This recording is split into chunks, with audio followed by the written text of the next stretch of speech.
Bueno, es el momento de iniciar esta reunión, este webinar, España 2050, una propuesta de gobernanza anticipatoria acerca de la educación, la formación y la recualificación. Gracias a la iniciativa de Adriana Costa y Jordi Planas, nos encontramos reunidos para debatir el documento España 2050 que el gobierno español publicó recientemente e intentar extraer algunas conclusiones que puedan ser útiles para México, en al menos tres aspectos: gobernanza anticipatoria, educación y las calificaciones que requiere la población mexicana. España 2050 es un ejercicio de diagnóstico y prospectiva para reconocer los problemas de la sociedad y la economía españolas y lograr que en 2050 sea un país tan avanzado como los de la vanguardia europea: Austria, Alemania, Bélgica, Dinamarca, Finlandia, Francia, Países Bajos y Suecia, llamados UE8 en el documento. Los datos que este documento expone muestran que España ha tenido un desarrollo notable en diversos frentes en tan solo 4 décadas. Su transición democrática y su inclusión al sistema europeo marcan las coordenadas de esa, en palabras del presidente Sánchez, proeza inmensa. Sin embargo, la sociedad y la economía españolas tienen diversos problemas y desafíos que deben ser atendidos: baja productividad, carencias en el sistema educativo, problemas en las ciudades y en el campo, elevado desempleo, altos niveles de desigualdad y pobreza. Adicionalmente, el cambio climático, la digitalización, el envejecimiento demográfico, el crecimiento de las ciudades y la crisis de la pandemia por COVID-19 representan grandes retos, pero también oportunidades. Para analizar esos problemas y trazar un horizonte de futuro, el gobierno español convocó a un centenar de expertas y expertos de diversas disciplinas y posiciones políticas que durante un año se dieron a la tarea de analizar los problemas y proponer líneas para hacer de España un país equivalente a los más desarrollados de Europa. En México, las ideas de futuro son muy ambiguas, imprecisas, ideológicas y en muchos sentidos poco realistas. No tenemos idea del puerto a donde queremos llegar en un horizonte temporal de largo plazo, ni tampoco la carta de ruta necesaria para llegar a este.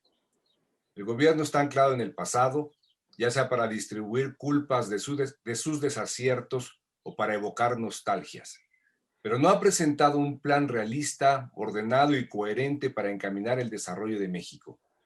El plan de infraestructura y los programas de distribución de dinero no son el tipo de visiones que requerimos, aunque alguien pueda defender que son medidas necesarias. Pero tampoco otros actores políticos, económicos y sociales lo tienen. Las agendas están fragmentadas. A diferencia del gobierno español, el gobierno mexicano se ha empeñado en menospreciar a la ciencia y a las personas que la practican, así como a quienes se han dedicado al estudio profesional. Los recortes presupuestales a la educación en general y a la educación superior y al quehacer científico en particular, la forma errática e incompetente, el proceder antidemocrático y en ocasiones ilegal, así como las visiones ideologizadas de la administración de la ciencia, la tecnología y la innovación, representan no solo un desdén hacia quienes podrían elaborar diagnósticos y propuestas de futuro basados en el conocimiento científico, sino el desperdicio de un talento que se requiere para hacer frente a los innumerables problemas que tiene el país. Para discutir el tema de gobernanza anticipatoria, nuestro invitado en esta sesión es Luis F. Aguilar Villanueva, muy respetado, conocido y apreciado académico mexicano, quien fue el principal introductor de la disciplina de política pública en México y en el medio académico hispanoamericano, y es referencia en las cuestiones de gobierno, gobernanza, administración pública y política pública. Luis Aguilar es doctor en filosofía, con especialidad en filosofía política, con estudios doctorales en la Pontificia Universidad Gregoriana de Roma y en la Universidad Estatal de Viat Kars, Tubinga, Alemania. Es investigador nacional emérito del SNI. De 2006 a 2013 fue miembro del Comité de Expertos de Naciones Unidas en Administración Pública, UNCEPA, del que fue su relator y su presidente. Actualmente es miembro del Comité Científico del Centro Latinoamericano de Administración del Desarrollo, CLAD. Sus libros recientes son La gestión del conocimiento y el gobierno contemporáneo, La gobernanza del sector público, Democracia, gobernabilidad y gobernanza, Gobernanza y gestión pública, y los más conocidos son sus 4 antologías y estudios introductorios sobre política pública, publicados a principios de los años 90 del siglo pasado. Expreso al doctor Aguilar mi gratitud por haber aceptado participar en este webinar y que sea muy bienvenido. Adriana Costa hará una introducción a la sesión 1, dedicada a la gobernanza anticipatoria. Él es sociólogo por la Universidad de Guadalajara, maestro en Ciencias Sociales y doctor en Investigación en Ciencias Sociales con especialidad en Ciencia Política por la Flaxo México, profesor investigador de tiempo completo en el Departamento de Políticas Públicas del Centro Universitario de Ciencias Económico y Administrativas de la Universidad de Guadalajara, es coordinador del Cuerpo Académico Consolidado Políticas Públicas y Cambio Institucional en la Educación Superior y miembro del Sistema Nacional de Investigadores Nivel 2. Ha publicado medio centenar de artículos, ensayos, reseñas y capítulos del libro en obras colectivas. Es autor de 6 libros y coordinador y coautor de otros 11. Sus libros más recientes son Superficie de Imágenes, Universidad, Política y Cultura en la Era de la Incertidumbre y El Poder de la Universidad en América Latina, un ensayo de sociología histórica. Actualmente es coordinador académico del proyecto Jalisco a Futuro 2030 en el Centro de Estudios Estratégicos para el Desarrollo de la Universidad de Guadalajara. Debo mencionar de manera especial, aunque no participa directamente en esta primera sesión, a Jordi Planas, académico del CUSEA de la UDG, quien participó en la elaboración del documento España 2050, que es el motivo de esta reunión, y es un atento estudioso de la educación superior y el empleo en México. Muchas gracias, Jordi. Y para finalizar esta presentación general del webinar y de su primera sesión, dejo constancia de nuestro agradecimiento por la iniciativa y los apoyos para realizar este webinar al Cuerpo Académico Consolidado, Políticas Públicas y Cambio Institucional en la Educación Superior del Departamento de Políticas Públicas del Centro Universitario de Ciencias Económicas y Administrativas de la UDG, al Consejo Mexicano de Investigación Educativa, COMIE, y al Departamento de Investigaciones Educativas del Centro de Investigación y Estudios Avanzados, DIES Investa. Bueno, pues sin más rodeos, dejo la palabra a Adriana Costa, quien es el encargado de hacer la introducción de esta primera sesión. Muchas gracias. Muy bien. ¿Qué tal? Buenos días a todas y todos. Gracias a Germán, gracias a los colegas que nos acompañan a lo largo de este webinar que tendremos el día de hoy y mañana. Y por supuesto, gracias especialmente a Luis Aguilar por participar en esta ponencia inicial y magistral sobre el tema relacionado con el informe España 2050. También, como Germán, celebro que hayamos coincidido colegas de 3 instituciones, el Departamento de Políticas Públicas del CUSEA, el COMIE, el DIE, para impulsar esta, me parece necesaria y oportuna reflexión en torno a un tema que es permanente y por supuesto estratégico, que es el que tiene que ver con el futuro de las sociedades, el futuro de las relaciones entre el gobierno y las sociedades nacionales, y que desde hace algún tiempo, digamos, me parece, venía estando estancado en términos de no solo de la crisis coyuntural por la que estamos atravesando desde el año pasado, por la pandemia que oscureció, digamos, como de pronto las perspectivas sobre el futuro, sino que además teníamos ya un déficit de reflexión y de discusión informada y rigurosa sobre las alternativas, los escenarios, las posibilidades del futuro para nuestras sociedades. Y por eso me parece extraordinariamente oportuno el informe que hoy vamos a discutir, el día de hoy y el día de mañana, España 2050, fundamentos y propuestas para una estrategia nacional de largo plazo, que fue organizado, por supuesto, como ya señaló Germán, por el Gobierno Nacional de España a través de la Oficina Nacional de Prospectiva y Estrategia de este gobierno, ¿no? Este documento me parece interesante tanto por su origen como por su proceso de elaboración y los resultados que tiene. Me parece que estos tres componentes son fundamentales.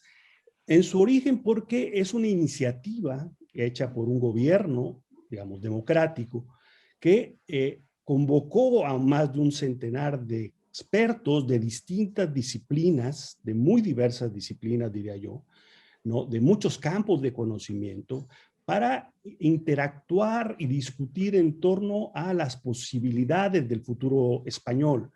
La iniciativa además surgió en un contexto de crisis, fue, digamos, una convocatoria hecha desde la Moncloa desde finales del 2019, que se fue trabajando a lo largo del 2020 y que culminó con la presentación de los resultados que ahora vamos a analizar hace apenas un mes. Entonces, el origen es muy importante, el proceso de discusión es muy importante y los resultados que alcanza me parecen destacables y que me parece no solo son pertinentes para el caso español, sino que abren, digamos, la posibilidad de pensar con otros ojos, con otras perspectivas, casos nacionales como el nuestro, ¿no? El informe, como se señala en el propio documento, es un llamado al diálogo, a la reflexión, pero también a la acción colectiva. Es decir, no es solo un texto de discusión académica, es también un llamado a la acción colectiva, a un diálogo entre distintos sectores, entre distintos actores, que permita, digamos, generar barreras a la polarización y contribuir a mejorar el ánimo, el espíritu público de discusión sobre los grandes temas nacionales de España en estos tiempos, ¿no? Me parece que ya desde esta perspectiva es una contribución relevante de carácter político para tratar de mirar con otros anteojos las posibilidades de construir un futuro habitable y seguro para los españoles. El documento está realizado como un ejercicio de prospectiva estratégica, pero teniendo como foco el desarrollo de una gobernanza anticipatoria, como se señala ahí mismo.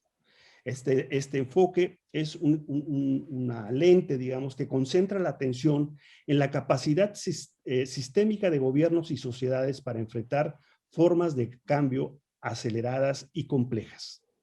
Su potencia analítica, me parece, se desprende de un vínculo estrecho entre política y prospectiva, gestión en red, uso de sistemas de retroalimentación para monitorear y ajustar las políticas de la acción pública.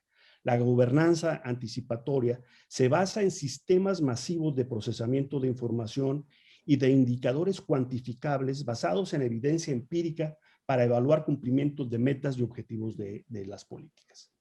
España 2050 identifica 9 desafíos centrales. Primero, elevar la productividad económica. Segundo, conquistar la vanguardia educativa. Tercero, mejorar la formación y recualificación de la población. Cuarto, la conversión de una sociedad neutra en carbono, sostenible y resiliente al cambio climático. Quinto, un estado de bienestar para una sociedad más longeva. Sexto, promover un desarrollo territorial equilibrado, justo y sostenible. Séptimo, resolver las deficiencias del mercado de trabajo y adaptarlo a las nuevas realidades sociales, económicas y tecnológicas. Octavo, reducir la pobreza y la desigualdad y reactivar el ascensor social. Y noveno, preparar las bases del bienestar futuro.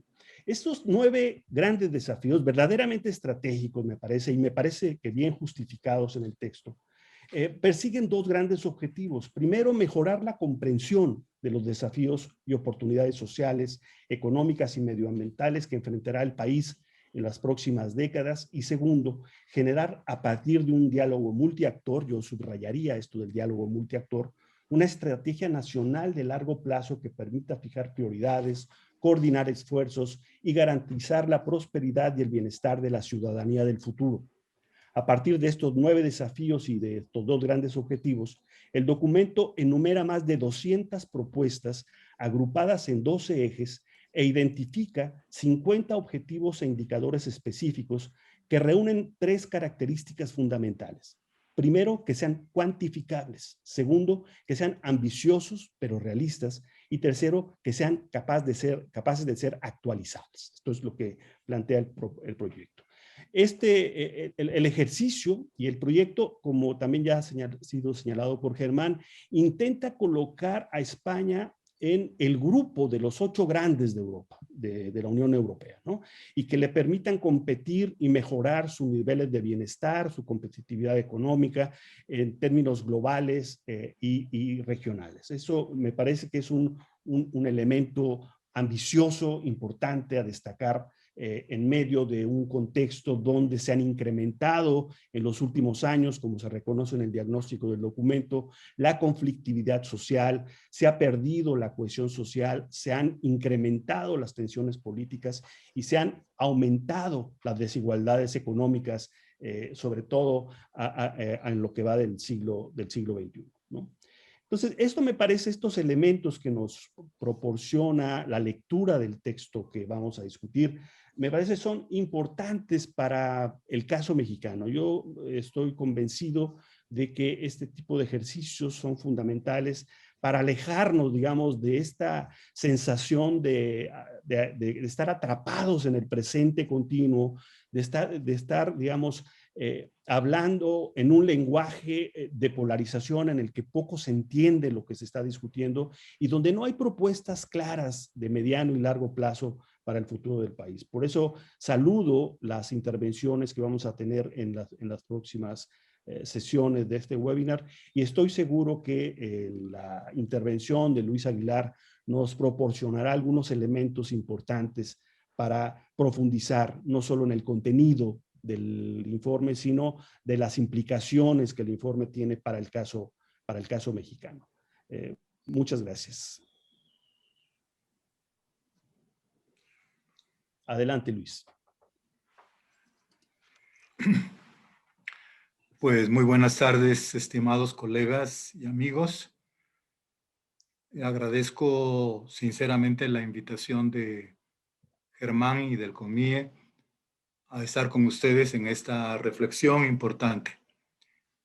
He escrito un documento que haré llegar al amigo Germán y a Adrián para los que estén interesados en leerlo más pausadamente, y evidentemente me interesará mucho recibir sus comentarios críticos y sus propuestas de mejora. ¿De qué quiero específicamente hablar? De la pertinencia y factibilidad, así me lo sugirió Jordi, la pertinencia y factibilidad de la elaboración y la ejecución de una estrategia nacional de largo plazo construida por el agente gubernamental en diálogo y coautoría con el conocimiento experto de una sociedad, en este caso española, y un documento que es referencia, plataforma y puerta para un diálogo nacional. Entonces, mis reflexiones se orientan a preguntarnos si este tipo de gobernanza anticipatoria elaborada en coautoría, agentes con poder y agentes con conocimiento, es algo viable, factible en el país. ¿Okay? Voy a leer mi texto.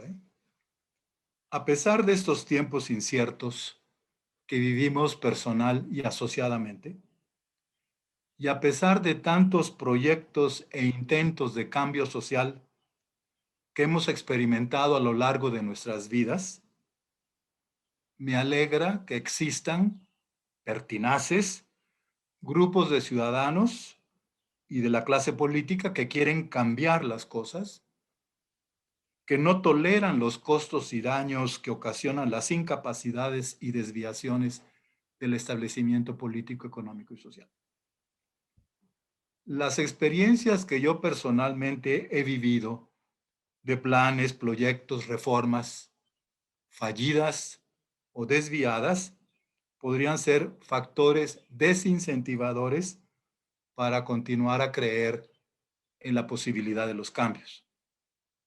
Por ello me alegra saber que hay núcleos ciudadanos con voluntad de cambio, como ustedes, en su campo de especialidad e involucramiento cívico, que exigen no solo cambios sociales, sino que juzgan que el cambio social exigido es posible, es viable, es factible.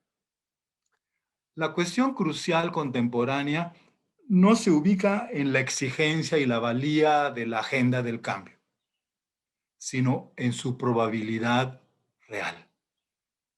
No solo en México, la discusión ha dejado de enfocarse en las buenas intenciones de planes, proyectos, estrategias, perspectivas y hasta transformaciones, y se ha desplazado a la cuestión acerca de la efectividad de los planes de acción para realizar los objetivos intencionados de cambio.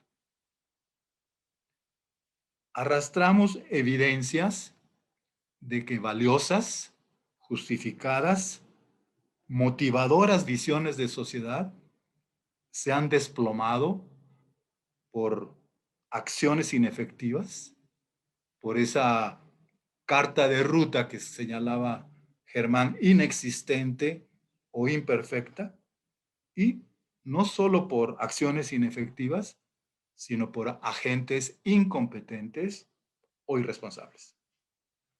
Esa consideración semi-optimista o semi-pesimista sobre las condiciones de factibilidad de las iniciativas de cambio social es la premisa de mi participación, que tendrá 3 partes.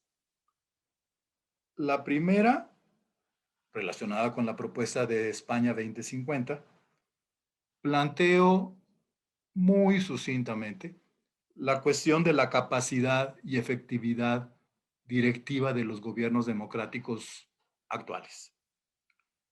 En un segundo momento me enfoco en definir la nueva gobernanza pública por cogobierno o la cogobernanza, que es el modo de gobernar que orienta la propuesta y sustenta la propuesta de la Estrategia España 2050. Y estos 2 momentos conceptuales iniciales abren el camino a la cuestión más embrollada acerca de la factibilidad de una propuesta de estrategia nacional de este tipo en México. Todos los componentes de mi exposición son debatibles, pero mucho más debatibles serán mis consideraciones sobre la pertinencia y factibilidad de una estrategia construida dialógicamente entre gobernantes y ciudadanos, entre los agentes con poder y los agentes con conocimiento. Si esto es posible en el contexto del arreglo institucional, político y social de México y en nuestra misma cultura política. Entremos al primer punto. Un planteamiento de la cuestión sobre la efectividad del gobierno democrático. Esta es la cuestión actual, ¿eh? Tienes que estar muy atrasado para seguir en cuestiones de legitimidad, transición y alternancia, ¿sí? Esto ya lo resolvió una generación inolvidable de nuestros intelectuales mejores y de nuestros ciudadanos mejores. Hoy la cuestión se centra en la efectividad de los gobiernos democráticos legítimos, ¿sí? Mundialmente, no solo nacionalmente, hemos pasado o vivido 3 desplazamientos de la atención intelectual, política y cívica. Nuestro primer desplazamiento fue del Estado al gobierno.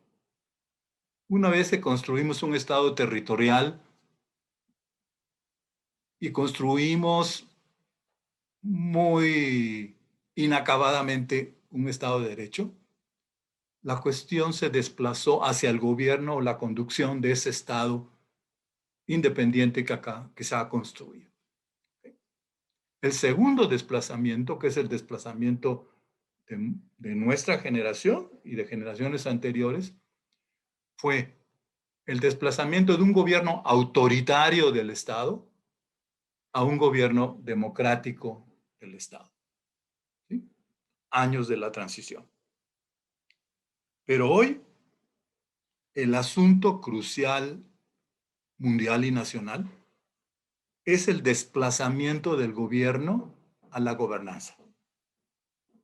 Del gobernante al proceso de gobernar. Y si quieren, de la legitimidad de la posición de autoridad del gobernante a la efectividad de su proceso de gobernar. Cada vez importan menos los gobernantes, estoy equivocado, ¿no? Pero importan menos los gobernantes en comparación con su proceso de gobernar. El proceso de gobernar del gobernante es hoy la cuestión, el centro de la cuestión. Mundialmente se demanda una democracia de resultados y no solo de valores. Una democracia ejecutiva y no solo discursiva. El nuevo desplazamiento, que es en el que estamos, ha sido motivado por factores endógenos y factores exógenos. Los endógenos han sido las fallas institucionales del gobierno, hasta la fecha, pues. Ilegalidad, arbitrariedad, corrupción, discriminación, etc. Y los errores directivos de los gobiernos. Planes y políticas equivocadas en la definición de la composición y causas de los asuntos y problemas que se quieren tratar, indefinición de los objetivos, etcétera, etcétera. Pero más que estos factores endógenos, son factores exógenos al gobierno y al mismo Estado los asuntos cruciales, que han sido y son los cambios tecnológicos, económicos, cognitivos, culturales, medioambientales y políticos también. Las economías abiertas, globales, intensivas en conocimiento, con propósitos sostenibles, la digitalización de los procesos de producción, comercialización, administración, la generalización social de los dispositivos y sistemas tecnológicos de información y comunicación prácticamente en todas las relaciones sociales y que han cambiado la comunicación social. Todos estos cambios han originado problemas públicos de alta complejidad. ¿Sí? De alta complejidad en su composición, en su causalidad, en su interrelación y en su escala. Digamos la escala. Cada vez más los problemas de mayor significación vital y las oportunidades de mayor significación vital son problemas y oportunidades transterritoriales, transfronterizas. Rebasan las fronteras de las demarcaciones territoriales de municipios, entidades federativas y Estado Nacional y rebasan por mucho las capacidades, facultades y recursos en posesión de los gobernantes. Los factores endógenos que han mostrado la ilegalidad, la impotencia, la incompetencia, la ineficiencia de los gobiernos democráticos recientes y aún de los establecidos. Pero los cambios sociales planetarios que producen realidades sociales de mayor complejidad y escala han exhibido la insuficiencia de los gobiernos. Yo hablo de las 5 I's de la inefectividad, ilegalidad, impotencia, incompetencia, ineficiencia, y la última, la decisiva contemporánea, la insuficiencia de los recursos a disposición del gobierno. Sus recursos legales, políticos, coactivos, fiscales, cognitivos, tecnológicos, organizativos, morales, son insuficientes. Insuficientes para resolver los problemas presentes, conducir los cambios, abrir oportunidades, generar horizontes más amplios de expectativa y bienestar social. La insuficiencia ha llevado a los gobiernos ¿a qué? A establecer relaciones de interdependencia de recursos con los otros agentes del sistema social que los poseen. Y esas relaciones de interdependencia ocurren mediante intercambios, coordinaciones, cooperaciones, alianzas, asociaciones, etc. La gobernanza o rectoría de la sociedad ya no es solo producto del agente gubernamental. Hay que olvidarse de eso, ¿no? La gobernanza de la sociedad ya no es solo producto del agente gubernamental, sino de un sistema multiactor, multinivel, de una multiplicidad de agentes. Esta es la novedad del arreglo político institucional contemporáneo y de su estilo de gobernar. Resumiendo, el meollo sustantivo de lo que quise decir. La complejidad del sistema social actual, más la insuficiencia de recursos del gobierno para manejar por sí mismo la complejidad, más la necesaria interdependencia entre el agente gubernamental y los agentes sociales para poder realizar sus fines públicos o privados. Estas tres, complejidad, insuficiencia, interdependencia, han tenido como efecto la aparición y afirmación de una nueva gobernanza, de un nuevo modo y proceso de gobernar los asuntos sociales, de una nueva gobernanza en muchos países, pero sobre todo en muchos asuntos públicos. ¿Ok? Esto es el resumen de mi primera parte. La segunda, ¿qué entender por nueva gobernanza pública? La gobernanza, o sea, el proceso de gobernar una sociedad, de definir los objetivos, de definir las acciones para realizarlos, de definir las normas que han de seguir los actores, las sanciones para los transgresores, la obtención de recursos, todo lo que ustedes llaman el proceso de gobernar, eso es la gobernanza, ha asumido varias formas a lo largo de la historia social. Entre nosotros y en muchos países ha sido dominante hasta la fecha la llamada gobernanza por el gobierno, ¿sí? Pero también se han vivido épocas y localidades donde la gobernanza ha sido por autogobierno de la sociedad, por su capacidad de autorregularse, de autorreproducirse y de resolver sus conflictos y problemas. Ha habido también una gobernanza por subsidiariedad. El gobierno interviene solo cuando localidades, comunidades, sociedades, etnias son incapaces ya de autorregularse y están generando problemas con externalidades negativas al conjunto social. Entonces, gobernanza por gobierno, por autogobierno, por subsidiariedad.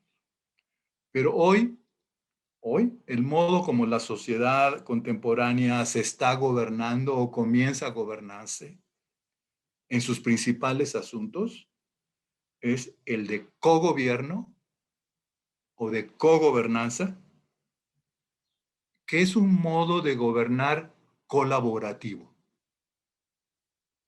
en el que el agente gubernamental y los agentes sociales participan asociadamente en la definición de los problemas públicos o sociales a atender, en la definición de los objetivos sociales a realizar,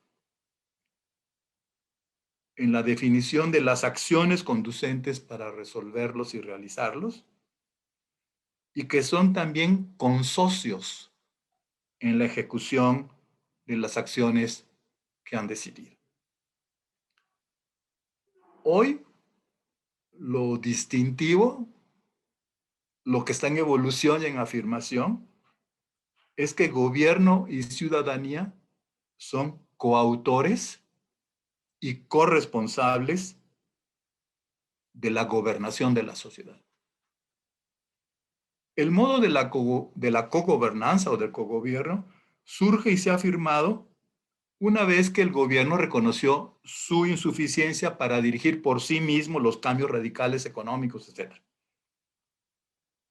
Y a la inversa, cuando los ciudadanos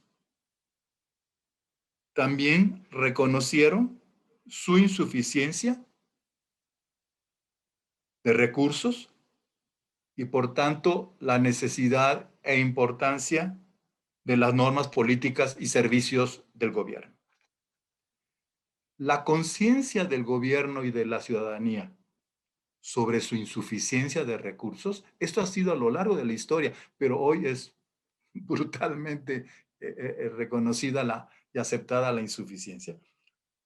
La conciencia del gobierno y de la ciudadanía sobre su insuficiencia de recursos y la necesidad de asociarse y colaborar para realizar sus fines públicos, gobierno, o sus fines privados, corporaciones, organizaciones, sociedad civil, los ha motivado a dialogar, a intercambiar información y conocimiento, a sumar recursos, a coordinarse, a concertar y a trabajar asociadamente. La conjunción de los recursos del gobierno y de los sectores de la sociedad, recursos cognitivos, financieros, tecnológicos, organizativos, morales, ¿no?, se ha vuelto el esquema para manejar los asuntos críticos y los de importancia vital de la sociedad contemporánea. Este esquema colaborativo y corresponsable altera el patrón habitual del protagonismo predominante del gobierno y de las entidades de la administración pública en la conducción de los asuntos sociales y altera también los hábitos de una ciudadanía acostumbrada a demandar, exigir y esperar del gobierno la solución puntual a sus demandas sin asumir responsabilidades. Mi definición de la gobernanza contemporánea o cogobernanza o cogobierno es la siguiente: una gobernanza en modo de interlocución, intercambio, coordinación, cooperación, coproducción, coautoría, corresponsabilidad entre el gobierno y las organizaciones económicas y civiles de la sociedad, que asume las formas concretas de redes, partenariados, asociaciones, consorcios, consejos. El gobierno no pierde su posición de autoridad legítima de la sociedad y tampoco pierde su posición directiva en este modo nuevo y alternativo de gobernar, pero ejerce su autoridad de otro modo. La gobernanza contemporánea o cogobernanza no es antigobierno, pero sí es postgobierno. El gobierno no pierde dijimos, su posición de autoridad, pero la ejerce mediante interlocución y ya no mediante mando y control. La ejerce por coordinación de las acciones y de los actores sociales, pero ya no por su subordinación. Y la ejerce en colaboración y ya no en modo independiente, autónomo y autosuficiente. Esto es el pasado. Entremos ahora sí al asunto y perdonen este rollo. Y este es el asunto, la pertinencia y factibilidad de una estrategia nacional de largo plazo mediante diálogo nacional, ¿no? Ese es el asunto que importa y para el que he sido invitado. Y perdonen que haya considerado necesario hacer este par de reflexiones pasadas aún sí de volada, a fin de plantear la cuestión en modo apropiado. España 2050 es un ejercicio de perspectiva estratégica. Ahí lo tenía desarrollado, pero gracias a Germán y a Adrián, estoy dispensado de hacerlo. Metodológicamente, el ejercicio es correcto. Sigue los principios y las buenas prácticas de la planeación y gestión estratégica, que se basa en un análisis diacrónico y prospectivo de las situaciones sociales, y se realiza con el respaldo de reuniones de expertos reconocidos nacional e internacionalmente en diversas disciplinas y especialidades científicas, con bases de datos actuales y probadas, con estudios de caso, con artículos científicos, etc. Metodológicamente, en el ejercicio no hay nada nuevo ni nada especial. Sorry, ¿sí? Esto, si haces planeación estratégica o prospectiva, eso es lo que hay que hacer. Lo nuevo, lo innovador, es que la elaboración de la propuesta estratégica, la propuesta de estrategia nacional, es un proceso postgubernamental. Ha dejado de ser una iniciativa gubernamental exclusiva o preponderante, elaborada por el gobernante y su círculo de asesores y consultores externos confiables y afines.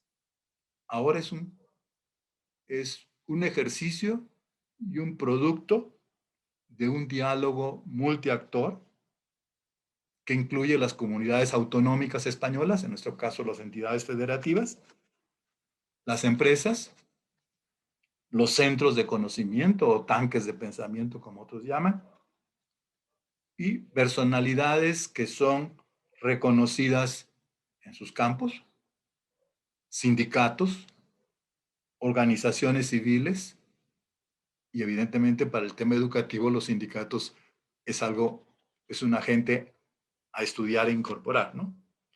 Y obviamente es una actividad antipartidista y más bien de compromiso estatal y no gubernamental y de compromiso nacional, aunque integrador de las diferencias regionales de una nación. Particularmente aprecié mucho que el ejercicio hiciera una crítica explícita al cortoplacismo de los gobiernos, al cortoplacismo típico de los gobiernos democráticos recientes, más bien electoreros, obsesionados por resultados sociales inmediatos que favorecen votos favorables y la reproducción del poder que no hegemonía de sus partidos políticos, y dejan de lado otros asuntos de superior valía, o bien no saben cómo realizarlos, y por eso ni siquiera se los plantean. Entonces el ejercicio, esto es muy importante, se presenta como una gobernanza anticipatoria que orienta y, si quieren, hasta determina las decisiones de gobernanza coyuntural, aunque en el documento, si lo han leído o lo leerán, el concepto de gobernanza anticipatoria se enuncia más que se desarrolla. Les propongo un concepto. El concepto de gobernanza anticipatoria refiere a un gobierno que ha perfilado, definido y tiene en mente situaciones sociales futuras que, por las amenazas y desafíos y o por las oportunidades previsibles que implica para la estabilidad, bienestar y seguridad de una sociedad, son situaciones futuras que hay que impedir que ocurran o que hay que facilitar que ocurran. Por consiguiente, numerosas decisiones del presente se toman o deben tomarse en función de realizar esos objetivos futuros que son superiores, que son decisivos, que tienen una superior valía social, porque resuelven asuntos críticos crónicos, ¿no? Y crean o aprovechan oportunidades para alcanzar niveles de vida en común de superior calidad.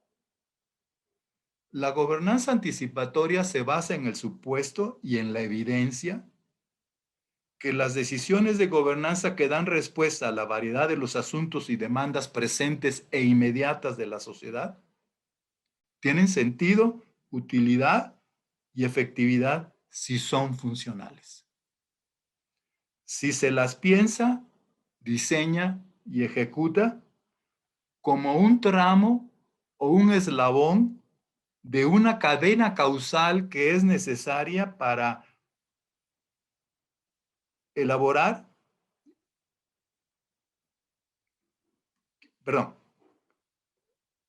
si se las piensa, diseña y ejecuta como un tramo o un eslabón de una cadena causal que es necesaria a fin de poder avanzar a la realización de otros objetivos de mayor importancia y con mejores implicaciones sociales que la simple respuesta a la demanda social o al asunto o al problema social inmediato.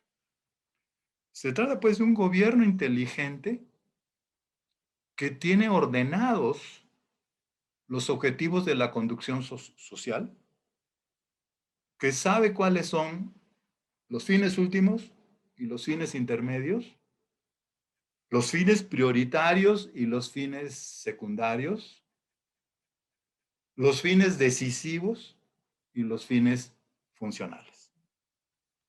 Esto es lo que creo que hay que entender. Que la gobernanza anticipatoria es un modo de gobernar el presente para generar las condiciones que hacen posible realizar superiores situaciones de vida personal y asociada. De ahí los 9 desafíos, ¿no? Entonces tú vas a gobernar bueno, si eso va a ser así, vas a gobernar de aquí al 2050 porque tienes en mente los nuevos desafíos y estás tomando decisiones funcionales que abren el camino, generan las condiciones, ocupan eh, los tramos intermedios de la realización causal de estos grandes objetivos.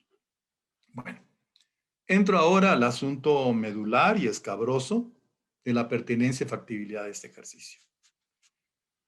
Y formulo las dos preguntas. La primera, ¿es viable la elaboración de una visión nacional de largo plazo con el señalamiento de los asuntos críticos y desafíos decisivos del país? Y en consecuencia con la definición de una estrategia para realizarlos, estrategia que define los objetivos y las acciones, los tiempos y los recursos para realizar los objetivos de valor estratégico. ¿Es viable la elaboración de este tipo de estrategia nacional de largo plazo? La segunda pregunta desagrega la primera y es más importante que la primera. ¿Cuáles son las propiedades o los requisitos que debe tener la estrategia nacional elaborada a fin de que sea socialmente viable, socialmente factible, ejecutable? Es decir, para que sea efectivamente un dispositivo directivo de la acción colectiva del país, para que sus objetivos, acciones, tiempos sean socialmente aceptables y sean tal vez motivadores de compromisos activos de varios sectores de la sociedad. En fin, ¿cuáles son las propiedades que debe tener la elaboración y el producto de la estrategia? De modo que no sea solo una magnífica intención y una visión hermosa y ganadora de sociedad, o un ejemplo de cogobernanza europea, regional, latinoamericana, mundial, sino que sea una acción directiva real, una acción performativa de resultados. Recordemos que no solo en asuntos de planeación estratégica, sino en políticas públicas y servicios públicos, el logro de los objetivos intencionados depende de lo que haga el gobierno, de lo que el gobierno logre que hagan los ciudadanos y de lo que hagan los ciudadanos. Sin la coexistencia, convergencia y coordinación de estas tres líneas de acción, lo que hace el gobierno, lo que hace el gobierno para que los ciudadanos hagan y lo que hacen los ciudadanos, todo diseño de planes y estrategias es puro discurso. y no una acción performativa de resultados. ¿Sí? ¿Ok? En caso de que haya sido confuso en las preguntas, preciso mi formulación. La primera pregunta versa sobre la factibilidad de la elaboración de la estrategia nacional. La segunda pregunta versa sobre la factibilidad de que la estrategia nacional elaborada tenga aceptación social. Y por ende sea realmente una orientación y acción directiva que motiva o induce a los agentes sociales, económicos, políticos, intelectuales a actuar en el sentido de los objetivos estratégicos y a decidir acciones en concordancia con las acciones estipuladas y programadas. No hay gran problema en las condiciones de factibilidad de la elaboración de la estrategia nacional. Basta que exista información y capacidad cognitiva en el gobierno y en la sociedad. En cambio, sí hay problema en la factibilidad de que la estrategia nacional sea realmente una referencia directiva que influye en las decisiones y acciones de los agentes sociales. En este caso, la condición decisiva es la aceptabilidad social, la aceptación social. Y una de las conclusiones para que la estrategia nacional sea realizada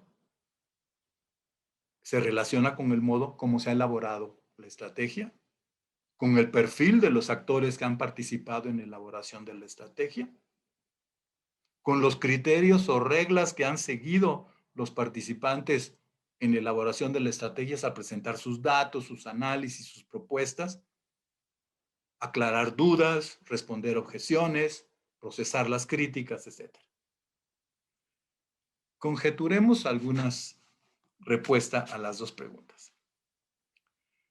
Respecto del problema relacionado con la factibilidad de la elaboración de la estrategia, la principal condición de factibilidad es la capacidad cognitiva que existe en el gobierno y en la sociedad. Y si esa es la condición decisiva de factibilidad de la elaboración, todos estamos de acuerdo que la capacidad informativa, cognitiva, tecnológica, prospectiva existe en el país y en algunos niveles alcanza niveles de excelencia y en algunos asuntos alcanza niveles de excelencia. La estrategia nacional de largo plazo es factible. Podemos llevar a cabo el análisis diacrónico y prospectivo que sustenta la elaboración de la estrategia. Tenemos datos, conocimientos causales, dispositivos y sistemas tecnológicos de información, investigadores expertos, centros de investigación de alta calidad, licenciaturas y posgrados, asociaciones, reuniones de investigadores, publicaciones científicas, relaciones internacionales con otras comunidades, etc. No voy a entrar a ese tema, que aunque tengamos la capacidad, no podemos olvidar que todo plan de acción, toda estrategia es constitutivamente una acción racional, o está diseñada como una acción racional. Y una acción racional existe solo a condición de que los objetivos de la acción sean precisos y ordenados y que las acciones para realizar los objetivos se sepa que son causalmente idóneas y eficaces para realizarlos. Por ende, hay que resolver dos problemas, no voy a entrar a eso, está en el artículo. Resolver el problema de la ambigüedad respecto de los objetivos y responder el problema de la incertidumbre en lo que concierne a las acciones que se consideran causalmente idóneas y costo efectivas para realizar los objetivos. Esto es teoría de organizaciones, ¿no? Y de gestión. ¿Cómo resuelves el problema de la ambigüedad de los objetivos y cómo resuelves el problema de la incertidumbre en las acciones? Dos condiciones son entonces fundamentales y decisivas para la viabilidad de la estrategia nacional. Un acuerdo sobre los objetivos prioritarios que destierre la ambigüedad, porque hay desacuerdo respecto de los objetivos de la estrategia, y un aceptable acuerdo que destierre la inefectividad, porque supera la divergencia en la definición de cuáles son las acciones causalmente idóneas y costo efectivas para realizarlo.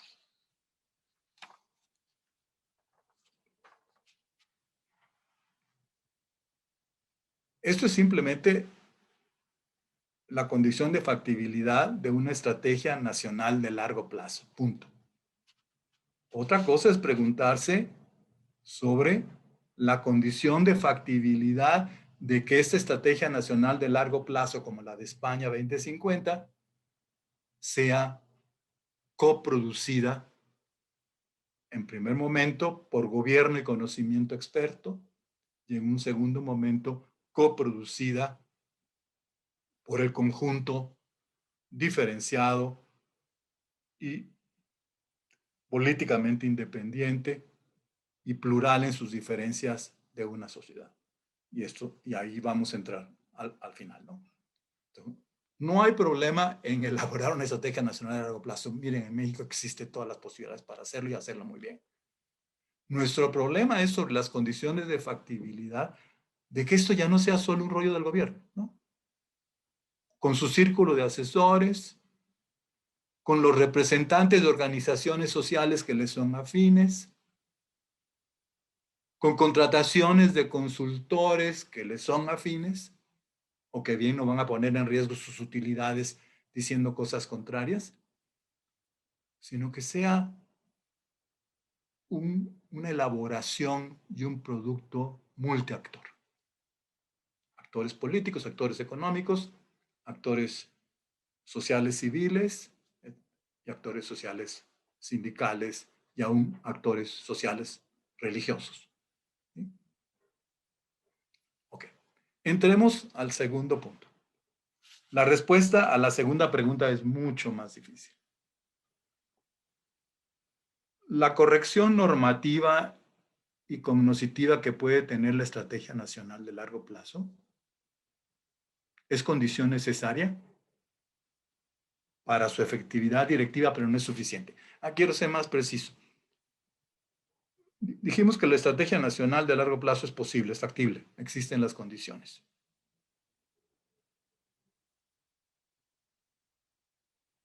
¿Y puede esa estrategia ser elaborada en modo autónomo por el gobierno o con sus correligionarios? ¿O en modo asociado, compartido y colegiado con el conjunto de la sociedad? ¿Okay? Que sea producida autónomamente por el gobierno o que sea coproducida en interdependencia con la sociedad, la estrategia nacional de largo plazo, independiente de su modo de producción, pero después lo retocaré, tiene condiciones difíciles de ejecutividad, de viabilidad, de factibilidad. Porque la corrección cognoscitiva y normativa que está asegurada por el diálogo entre gobierno y pensamiento experto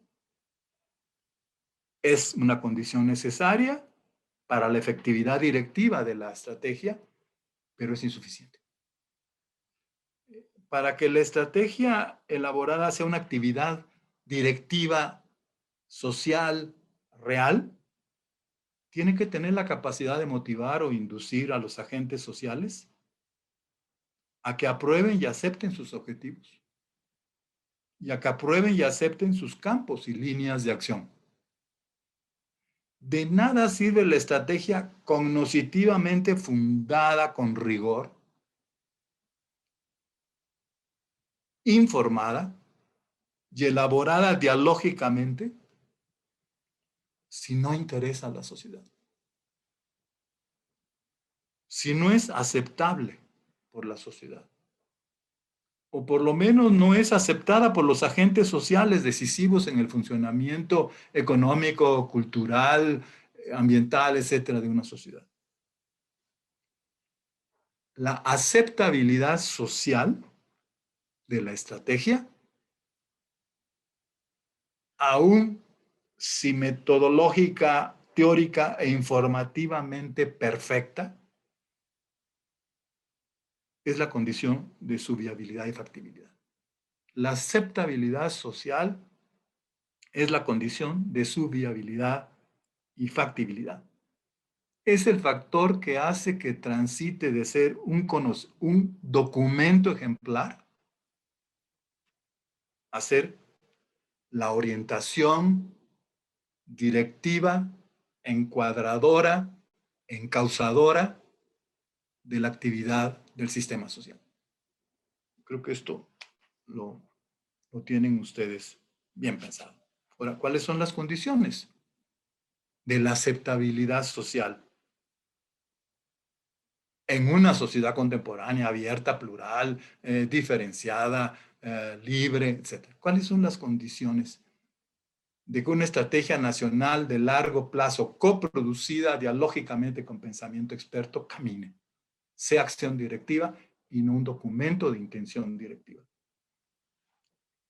Uno, la primera condición, son propuestas, como dije, son todas debatibles, además de todo lo que he dicho, ¿no? Uno, para ser aceptada, la estrategia no puede ser ya una elaboración exclusiva del gobierno y de su círculo de asesores afines y consultores contratados. Tampoco puede ser algo ya decidido de manera autónoma por el gobernante, con la proverbial mexicana consulta popular y hoy parlamento abierto, ¿no? Es menos aún aceptable si la elaboración y la decisión de la estrategia es distante a la ciudadanía, cerrada, opaca, no accesible al público, particularmente al público interesado y al público determinante en los asuntos en cuestión, o peor, y también si los eventuales resultados fundados y justificados de la consulta popular y del parlamento abierto no son vinculantes, son prescindibles, son opcionales para el gobernante.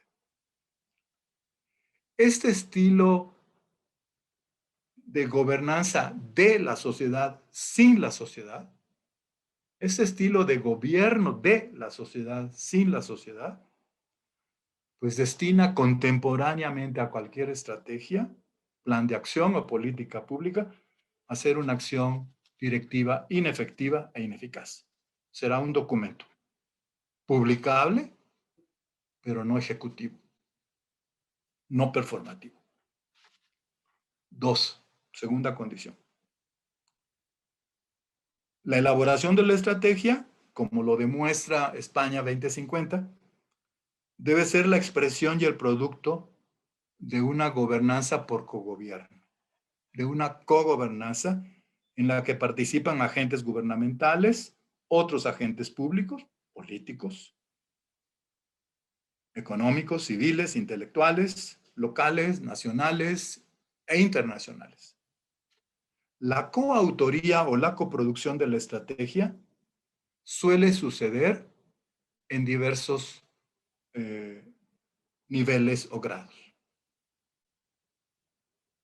Por un lado está el conocimiento probado de los informados y expertos en específicos asuntos y del conocimiento que tienen los que son los agentes responsables de la provisión o prestación de determinados servicios públicos en educación. Piensen ustedes las y los maestros de aula, las y los directivos de escuela. Otro nivel son las propuestas de sectores ciudadanos que expresan sus necesidades, sufrimientos, expectativas, desesperaciones, aspiraciones. Y otro nivel logrado pues es el de las críticas e inconformidades de los sectores que se sienten perjudicados. Entonces, la cogobernanza o cogobierno que implica participación ciudadana, como también te lo dice gobierno abierto,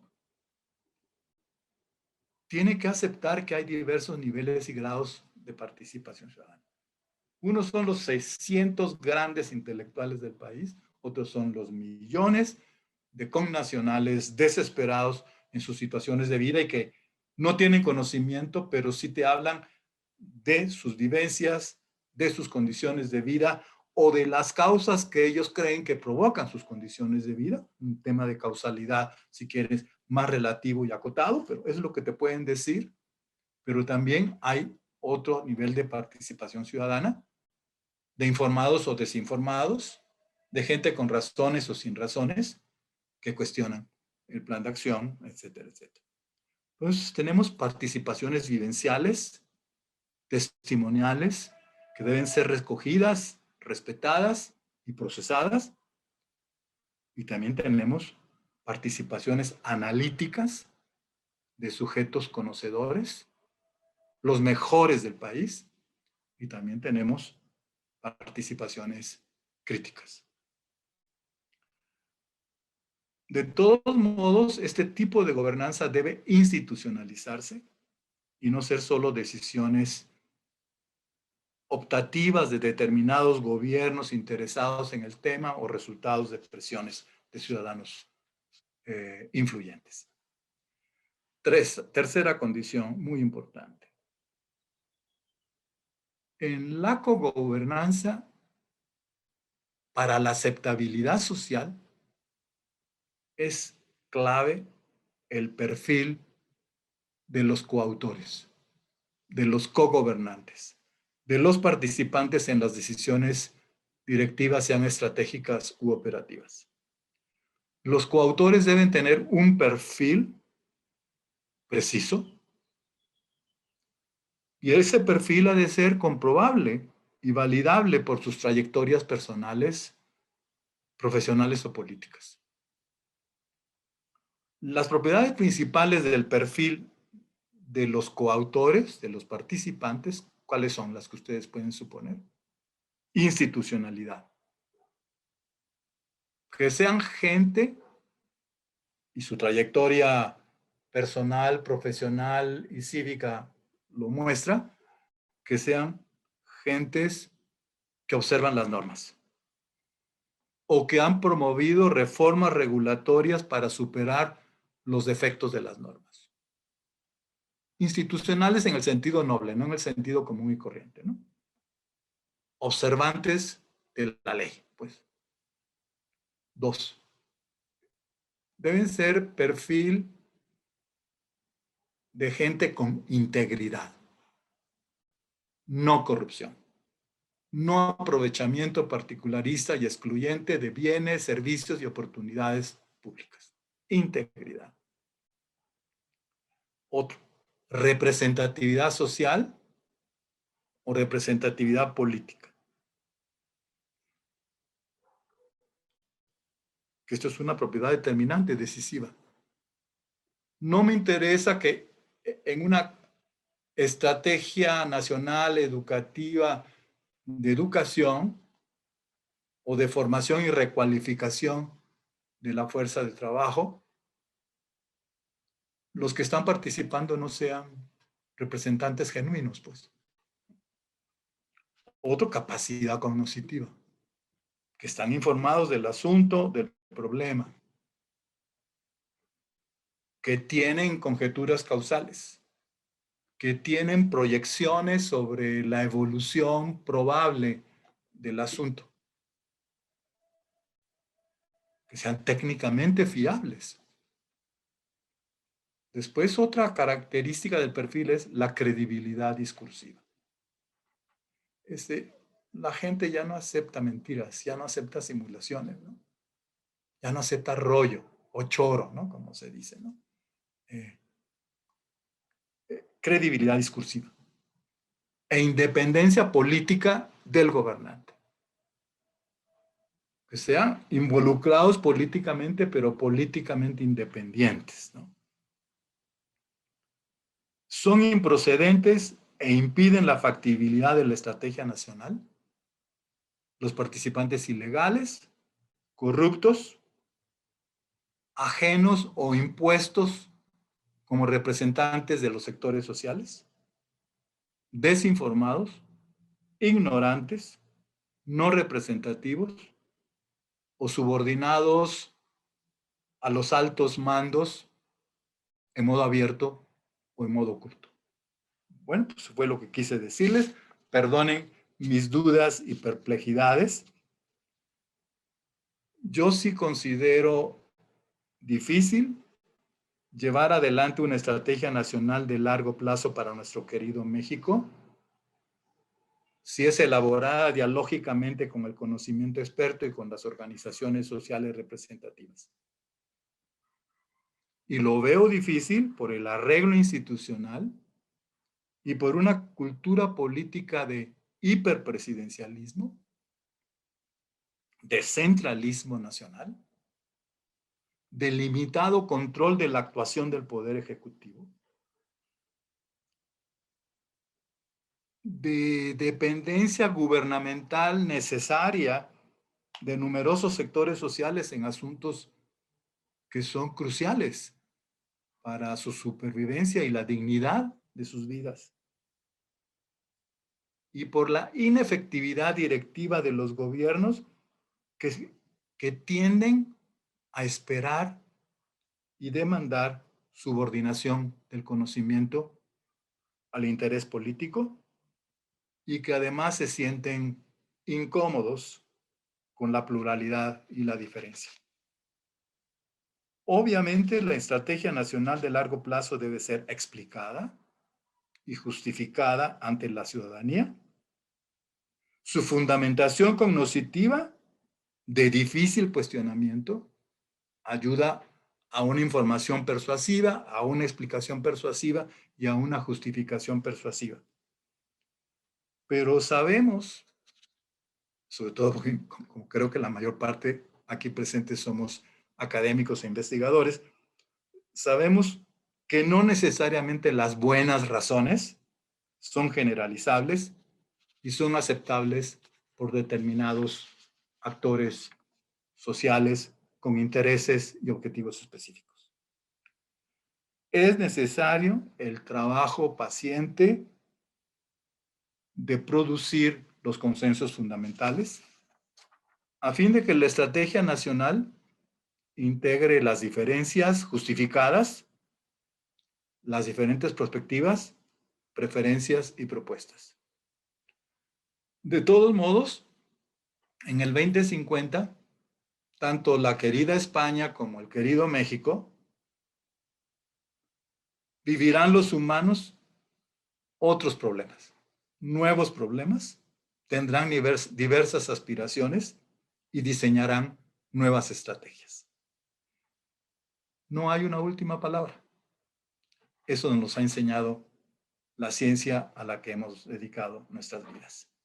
Pues muchas gracias, estimados amigos.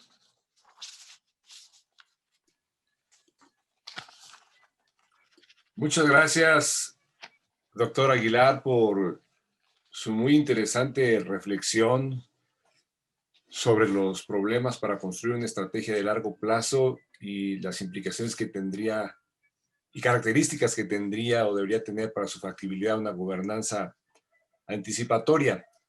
Tocó muy diversos temas, obviamente todos relacionados entre sí, de tal manera que cada uno daría para ser diseccionado y analizado con todo detenimiento, y cuando tengamos su escrito en nuestras manos, seguramente lo haremos con nuestros estudiantes en seminarios que tendremos con ellos. Muchas gracias, aprecio su intervención, seguramente todos los que lo han escuchado también.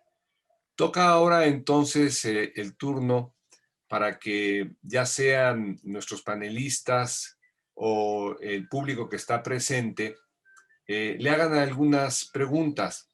Para eso vamos a habilitar la función de levantar la mano y también de habilitar la cámara, de tal manera que podamos tener un cierto contacto si es que se puede, algo más personal a través de este medio.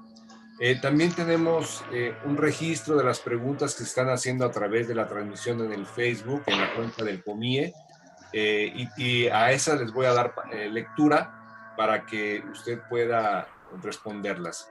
Vamos a comenzar por allí porque esa pregunta que voy a plantearle ahorita fue hecha con anticipación a que abriéramos la oportunidad de que el público de Zoom lo hiciera. Es una pregunta de Cristina Puga, que le pregunta a Luis Aguilar cómo se integra la participación horizontal que en otros textos tuyos es parte necesaria de la gobernanza. Esa fue una pregunta que hizo Cristina Puga, probablemente un poquito antes de que entrase a esa materia, pero la hago para que si tienes algún comentario adicional que hacer, lo hagas. Después veo que tiene la mano levantada, incluso estoy viendo su rostro, de Adrián de Garay. Entonces, creo que podemos reunir la pregunta de Cristina Puga y la pregunta de Adrián de Garay, y después, si quieres, Luis Aguilar, contestar ambas al mismo tiempo. Entonces, para ir abreviando, Adrián de Garay, bienvenido y adelante. Gracias, Germán. Primero quiero agradecerle al maestro Luis Aguilar. Es un privilegio seguirlo escuchando. No tengo la menor duda lo que nos ha dado en toda su vida. Gracias, maestro Luis, por sus aportaciones.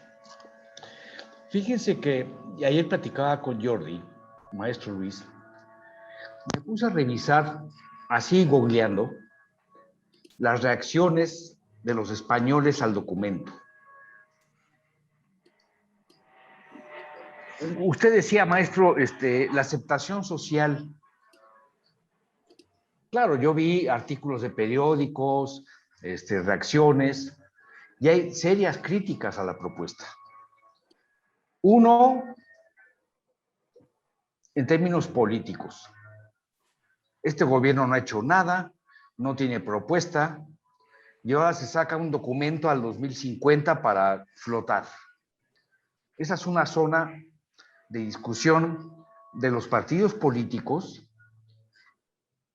Entiendo, usted dijo, es antipartidista, pero los partidos están reaccionando y están diciéndole a Pedro Sánchez, oiga, usted no ha hecho nada y ahora de repente nos saca un documento donde no consultó a nadie.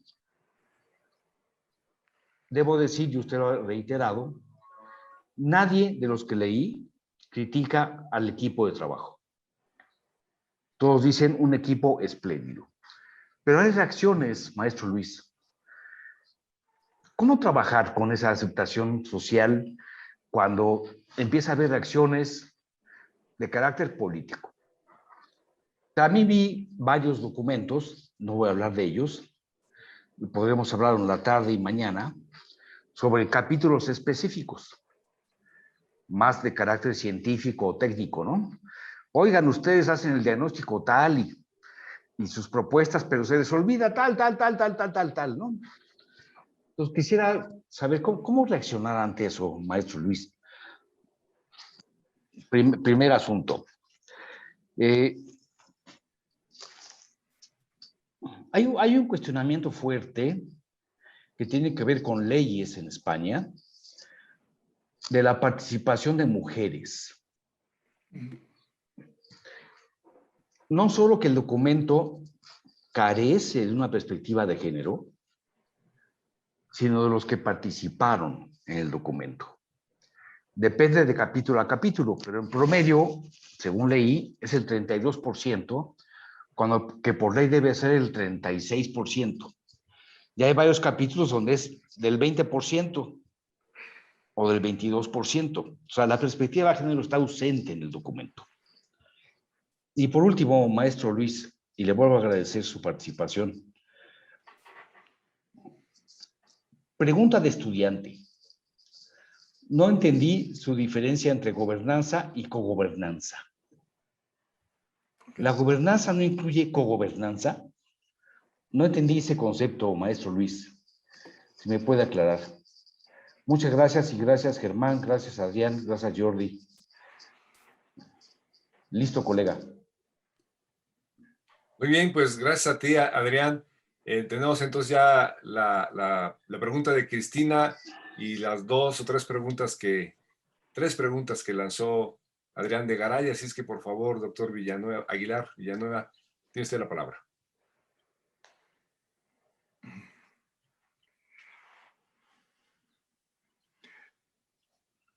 Hemos insistido mucho y con buenas razones, aunque más con exigencias, en la participación ciudadana. ¿Sí? Y casi todas las teorizaciones que conozco sobre participación ciudadana,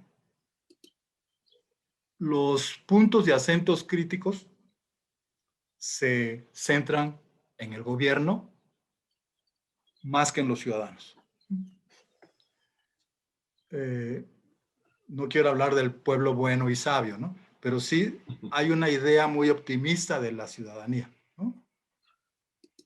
Como si la ciudadanía fuera perfectamente observante de leyes, contribuyente no elusivo ni evasivo fiscal, ¿no?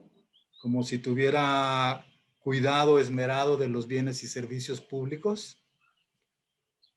Y no, y no se, y no se califica que entre los ciudadanos hay transgresiones, hay ilusiones, hay indiferencias, hay antipolítica, en fin.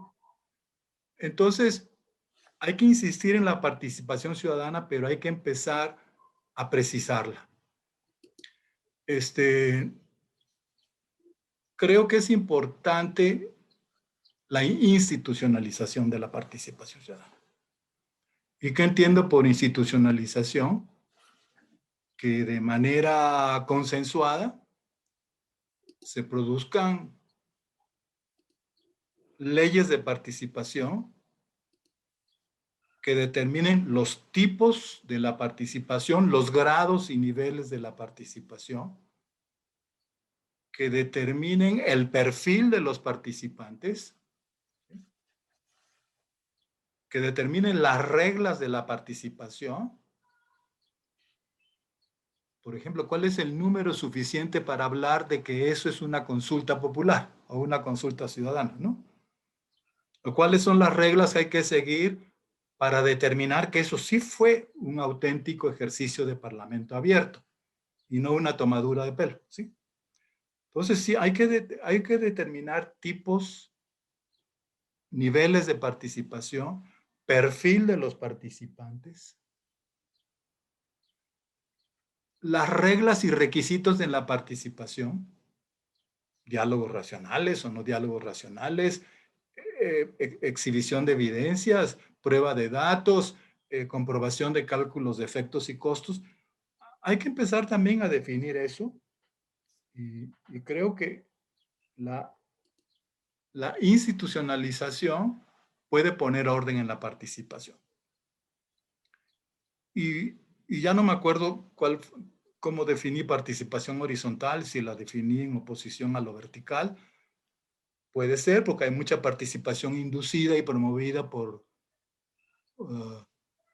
líderes sociales no representativos, ¿no? Entonces, pero yo diría que mi primer acercamiento al tema es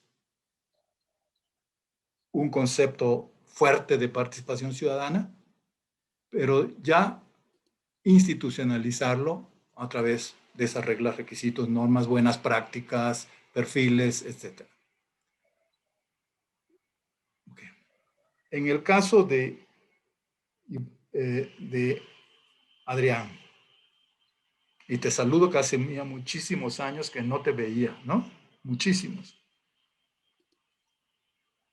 Bueno, qué bueno que hay un consenso que el equipo de trabajo es de alta calidad, no obstante esta inequidad de género en su composición. Pero como dijimos, el que exista en el documento racionalidad, fundamentación cognitiva, buenas razones, no son suficientes para la aceptación social. Y esto hay que aceptarlo.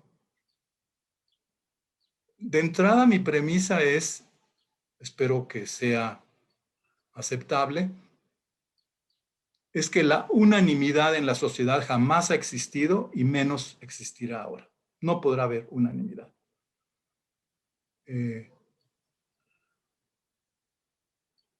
Entonces, tenemos que aceptar que cualquier documento, el más informado y fundado cognitivamente, será cuestionado. Y será cuestionado por buenas razones, quizás de datos y de conocimientos causales y de prospecciones. O será cuestionado por intereses, ¿no? Sin razones, pues. Esto es importante, por lo cual muchos se dirían, ya olvídate de hablar de lo nacional, o tengo una idea de lo nacional más diferenciada, ¿no? Más plural.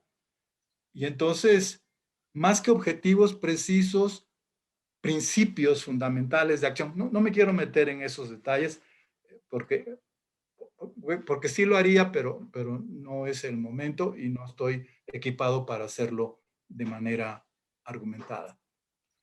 Si todo lo nacional hoy tiene que ser repensado. Es más importante lo internacional para lo nacional que muchas veces lo nacional de lo nacional, ¿no? Entonces hay que repensar cómo se hacen estrategias nacionales que sean susceptibles de aceptación social. Esto es para mí, por eso insistí en el tema de la aceptabilidad social y en las condiciones que hacen posible la aceptabilidad social. Son importantes las razones porque en un mundo informado como el actual no se van a aceptar errores, no se van a aceptar desinformaciones, no se van a aceptar malos cálculos. Pero aunque sea todo eso correcto, no es suficiente por otros intereses, etcétera, ¿no?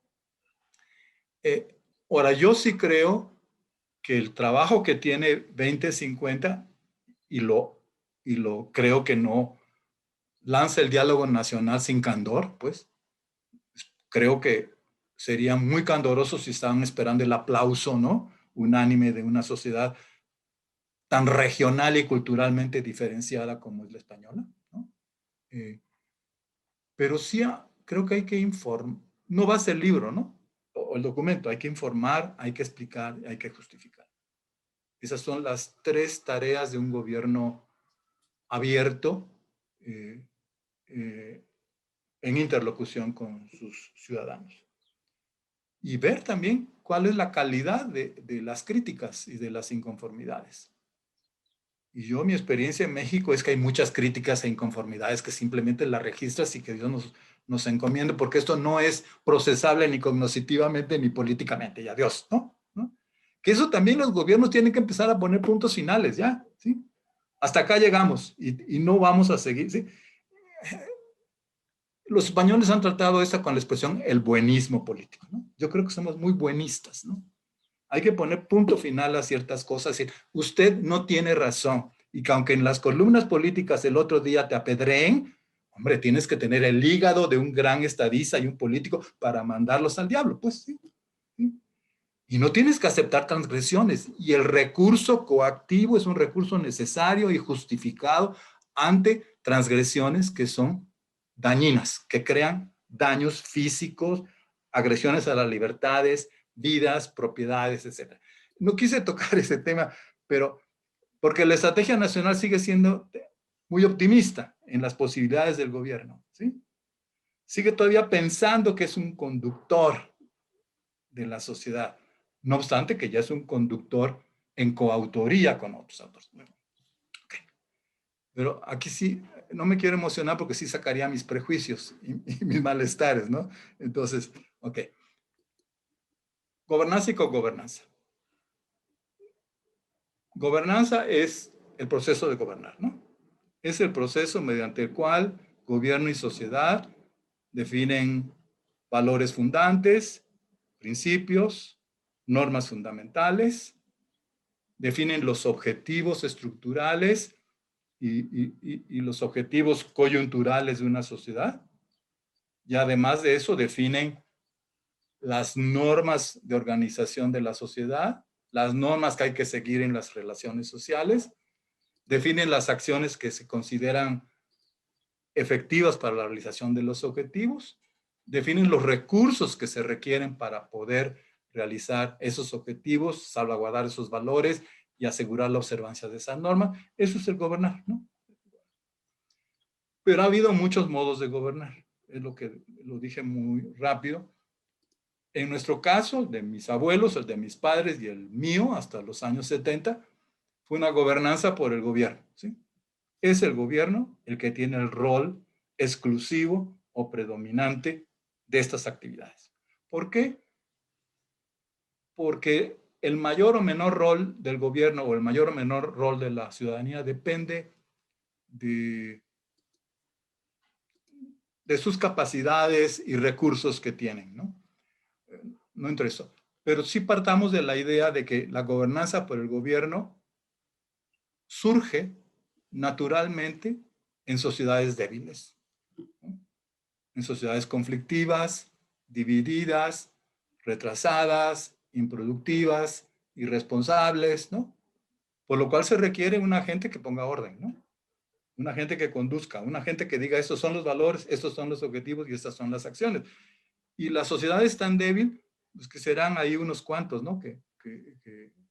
Entonces, la gobernanza por el gobierno está en relación con la debilidad institucional, económica, política, social, cognitiva, cultural de una sociedad, ¿no? Y seguirá existiendo la gobernanza por el gobierno en asuntos y circunstancias de transgresión, de delito, de daño, ¿no? Pero hay otras sociedades que son de autogobierno, ¿no? Pensemos en comunidades religiosas creadas pensemos en ciudades libres, pensemos en toda la Nueva Inglaterra, ¿no? Basada en autogobierno centrado en leyes de ética religiosa. Pensemos en nuestras comunidades indígenas que se basan en normas heredadas por largos siglos y que han acreditado su funcionalidad. Entonces, lo nuevo de hoy es que el gobernar de la sociedad, el que hace todas esas actividades, ya no es solo el gobierno, sino es el gobierno más agentes sociales de diverso tipo. Y eso da paso al cogobierno o a la cogobernanza. Es una gobernanza en modo de cogobierno, en modo de cogobernanza, ¿sí? ¿Y esto a qué se debe? Como lo dije antes, se debe a la complejidad de la composición, causalidad, relaciones y escala de los problemas sociales, a la insuficiencia de los recursos del gobierno. Veamos la pandemia, ¿no? Es obvio que tuvo una insuficiencia de recursos cognitivos, farmacéuticos, tecnológicos, para no decir de otro tipo, ¿no? Y requiere entonces recursos cognitivos que él no tiene, sino que lo tienen los centros de pensamiento de la sociedad. Recursos financieros que a pesar de la recaudación y todas esas son insuficientes, pero que están presentes en fondos, en banca, etc. En fin, esto creo yo que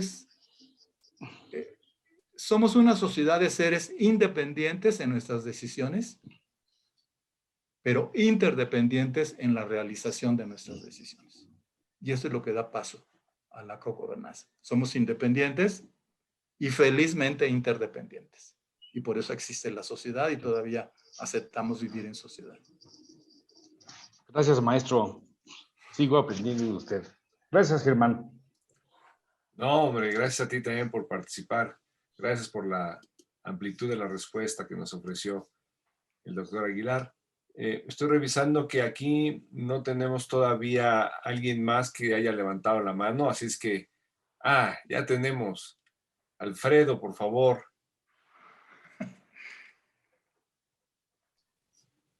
Hola, buenas tardes. Bueno, gracias a los organizadores por esta magnífica iniciativa. y gracias a nuestro colega y maestro Luis Aguilar por su detallada, compleja y clara intervención en relación con este problema de la gobernanza, y de la factibilidad de llegar a un consenso para la elaboración de un plan, digamos, para una visión de largo plazo. Algo que sea una visión y algo más que una visión. Esta gobernanza anticipatoria que está en el documento de España 2050 y que desde mi punto de vista pues sería muy positivo para México contar con algún documento de este estilo, no necesariamente algo igual, ni etcétera, ¿no? Algo que también surgiera de un consenso.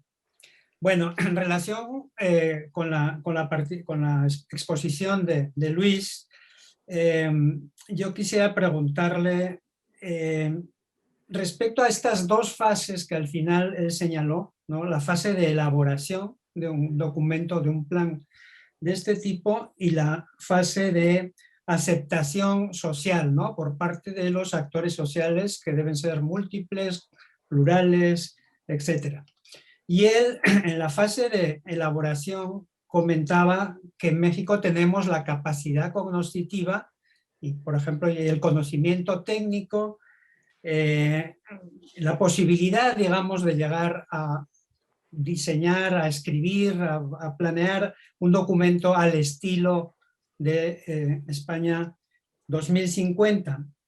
Sin embargo, a mí me parece, y a lo mejor entendí mal, y si entendí mal no podré corregir mi participación, me parece a mí que la capacidad cognitiva no es es un elemento absolutamente necesario, pero no es suficiente. Sobre todo porque en las condiciones en las que nos encontramos en este momento, que también Luis Aguilar mencionó, que son las condiciones de hiperpresidencialismo, centralización, desconfianza hacia los académicos, etcétera, etcétera. Entonces nos encontraríamos quizás en una situación en la cual habría que nadar contracorriente para llegar ya no a la aceptación social, que es indispensable, sino únicamente incluso para la elaboración del documento. No sé si esto es correcto lo que estoy diciendo, pero en todo caso, si esto fuera así, ¿cuáles serían los requisitos mínimos, la forma, digamos, de iniciar un diálogo en pos de una elaboración de un documento así? ¿Por dónde empezar? Porque yo creo que esa es, digamos, es un primer reto, ¿no? Y la segunda cuestión es una cuestión mucho más puntual.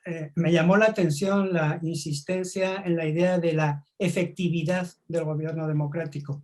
Quisiera saber por qué, y efectividad parece que contiene otras cuestiones como eficiencia, eficacia, y creo que Luis lo comentó, pero ¿por qué preferir este concepto, digamos, a otros similares? Porque además en este tipo de conceptualización siempre hay una especie de riesgo de acusación de una visión muy tecnocrática, muy funcionalista, etcétera, etcétera. Bueno, pues esos serían mis dos comentarios. Gracias de nuevo a todos ustedes. Muchas gracias por tu pregunta, Alfredo. Tenemos otra pregunta a través del Facebook y la voy a leer, y enseguida entraría la pregunta de Adriana Costa, que también ha levantado la mano. Esta pregunta que voy a leer la hizo Lindsay Carrillo Valdés, y es esta: en cuanto a los perfiles de los participantes como condición para la aceptabilidad social, ¿qué tan lejos está México de conformar grupos de agentes íntegros, observantes de la ley, con credibilidad, si la constante ha sido la imposición, desinformación, ignorancia y subordinación? ¿Qué tiene que pasar o cambiar desde el gobierno y la sociedad para hacerlo posible?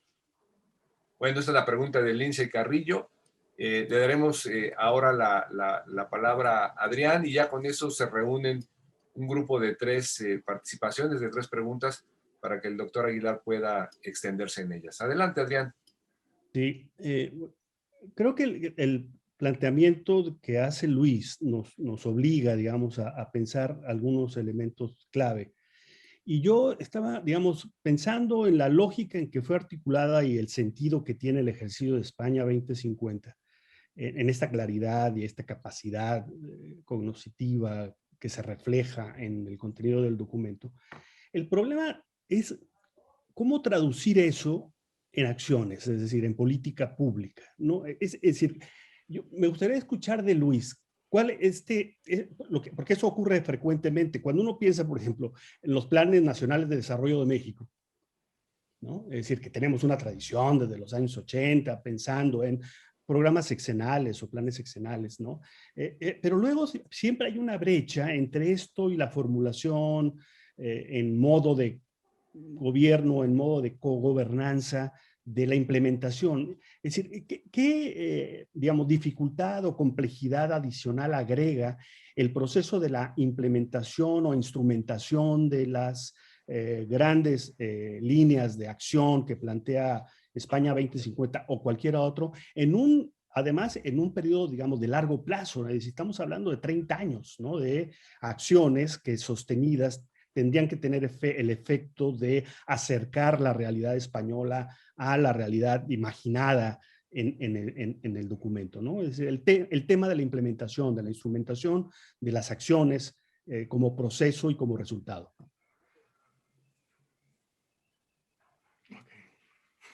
Muchas gracias, Adrián. Adelante, Luis Aguilar, por favor. Pues, Germán, yo creo que tienes que crear un seminario permanente, ¿no? Para entrar a muchas de estas cosas que no son... Con la condición que nos acompañes. Con gusto. Si son Perfecto. temas de los que puedo participar, con gusto.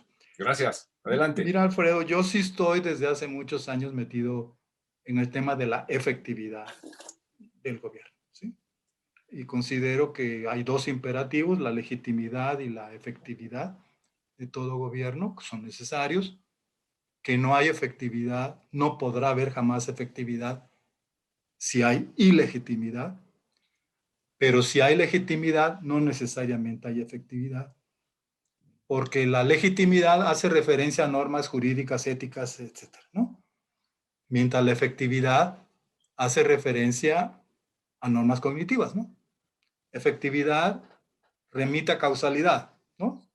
No puede haber efectividad si no hay relaciones causa-efecto con un grado de probabilidad determinado que han sido establecidas y probadas. Y la causalidad remite a conocimiento, porque el conocimiento es el que identifica, el que conjetura, identifica, valida las relaciones causa-efecto. Entonces, la efectividad del gobierno legítimo, porque si no, no habría efectividad, tiene otra lógica de acción. Tiene otra lógica de acción que los críticos, como bien dices, llaman tecnocrática, ¿sí? Pero tú no podrás dar de comer, no podrás crear una economía sostenible o realizar los 17 objetivos de desarrollo sostenible, ¿no? del milenio sin conocimiento. Esto es para mí lo que me ha importado. ¿Por qué? Porque gobierno es acción directiva, ¿no? Y una acción directiva es que tiene intencionalidad clara y que tiene causalidad apropiada para realizar los objetivos intencionados. Obviamente, si solo es efectividad, independientemente de la legitimidad, ¿no? De que el gobierno haga lo que se le pegue la gana, pero ofrece resultados, el encanto de los autoritarismos, falso,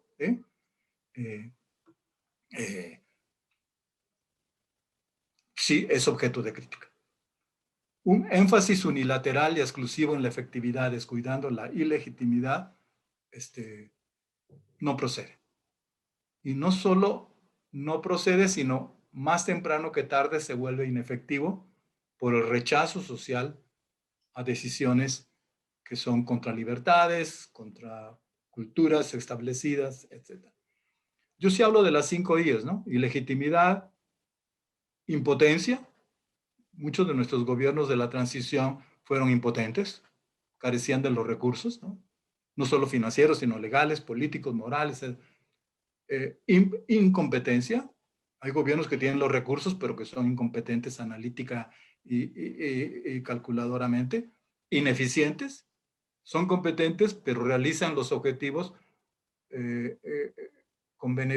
con costos desproporcionados para la cantidad y calidad de los beneficios logrados, y son insuficientes. Este es el tema hoy, la insuficiencia.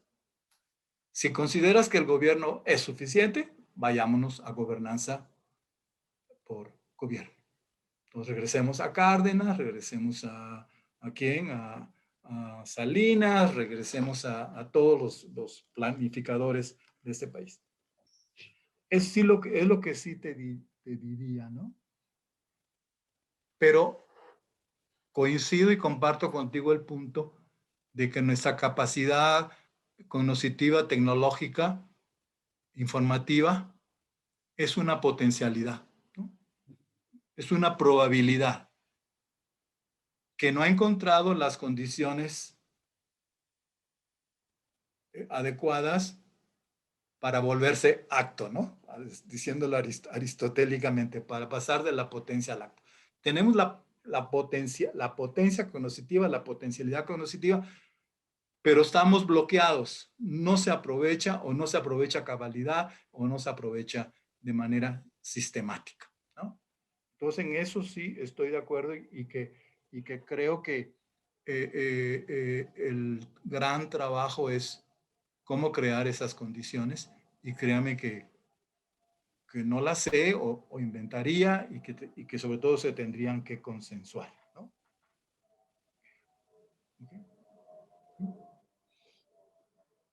O sea, nuestro contexto está impidiendo la actualización y aprovechamiento sistemático de nuestras capacidades o potencialidades cognitivas. La colega Carrillo, Lisbeth. Mira, no te sé decir eso. Ya reconocer el problema de que va a ser socialmente inaceptable participantes con perfiles socialmente rechazados, es toda una tarea. Pero en principio los que enumeré son normativos y son aceptables, ¿no? Legalidad, integridad, capacidad cognitiva, representatividad, y no sé. Ustedes en educación, por ejemplo, una estrategia nacional de educación de largo plazo, pues van a participar ustedes, sindicatos, asociaciones de padres de familia, gobiernos locales, etcétera.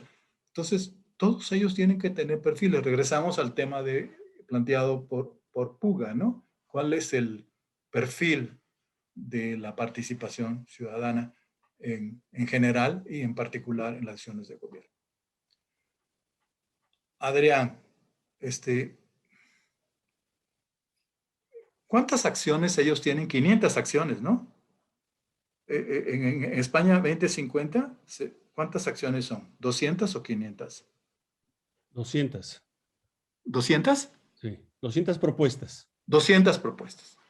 Entonces, ya la estrategia de sus 9 desafíos se desagrega en 200 propuestas.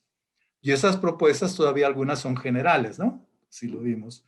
Entonces hay que desagregarlas en políticas públicas, y las políticas todavía van desagregadas en servicios, ¿no? En provisión de servicios. Esto es un tema muy complicado. Si la estrategia nacional se considera impositiva, ya determinado cuáles son los objetivos y cuáles son las 200 propuestas de acción, va a fracasar. Pero a lo mejor es un orientador, ¿no?